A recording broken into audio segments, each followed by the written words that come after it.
传来消息，亲爱的业主们，规则更新，门口放有防护服和防毒面具，有效时间1小时，请在规定时间内回家，否则后果自负。我屏住呼吸，大着胆子透过猫眼一看，门外果真放了一套防护服和一个防毒面具。我小心翼翼地把门开了个小缝，伸手把它们拿了进来。我发现门口李姐和邻居的尸体已经不见了。我现在有防护服，可以出门买食物，那就说明之前规则里大雾期间千万不要出门这条规则是假的。如果不出门，我估计也熬不过7天。穿好防护服后，我果断下了楼，走进超市，门口竖着一个小黑板。超市规则：1.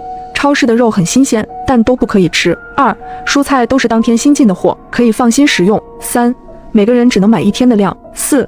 超市每次只能供应20人的食物，人越少越好。看到最后一条，我顿时觉得毛骨悚然，这是让大家自相残杀呀！我看了看自己的小身板，感觉都不够别人塞牙缝的，更何况一栋楼起码有上百人，看着已经走进去了好些人。我麻溜地跟了进去，超市的门在我进去之后便自动关上了，而外面没来得及进来的人，只能眼巴巴地看着里面。防护服和防毒面具的使用时间是1小时。我转头先去拿一些要吃的东西。我是个无肉不欢的人，看着新鲜的肉忍不住咽了咽口水，但规则里提到超市的肉不能吃，于是我艰难挪开了目光，走向了旁边的零食区，拿了几桶泡面。看到超市有卖南瓜饼，我下意识拿了几袋，为了节约时间，不敢在超市逗留。买完东西就准备离开，刚走到收银台就看到上面贴着的规则：1.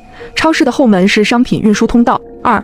任何人都有可能是贪吃鬼假扮的，贪吃鬼喜欢吃肉，如果遇到危险，可以把身边的人丢出去。我看向旁边站着的几人，他们在看完规则后，主动往后退了几步，相互之间保持了一些距离。我拿出手机把规则拍下来，等平安回去之后，再慢慢分析这其中的窍门。紧接着付完款，大家都默不作声地往后门走去。出了门，所有人如脱缰的野马，迅速朝家的方向跑。大家都穿着防护服，只要把东西藏好，雾这么大，很难有人认得出来。我刚跑出来还没有一会，就撞到一个瘦弱的姑娘，蜷缩在椅子上。我默默放慢了脚步，见我走来，小女孩可怜兮兮道：“姐姐，我的东西被坏人抢走了，你能帮帮我吗？”她满眼含泪地看着我，不禁让人心生怜悯。可以想到她可能是贪吃鬼假扮的，我当即忍下心，径直从她面前走过。她喊了半天，见我没理她，重新看向了后面的人，继续求救。突然身后传来一阵若隐若现的惨叫声，女孩果真的是贪吃鬼，我吓得一个哆嗦，赶紧进入电梯。在电梯门关上的前一刻，一个穿着缩小版防护服的身影出现在我面前，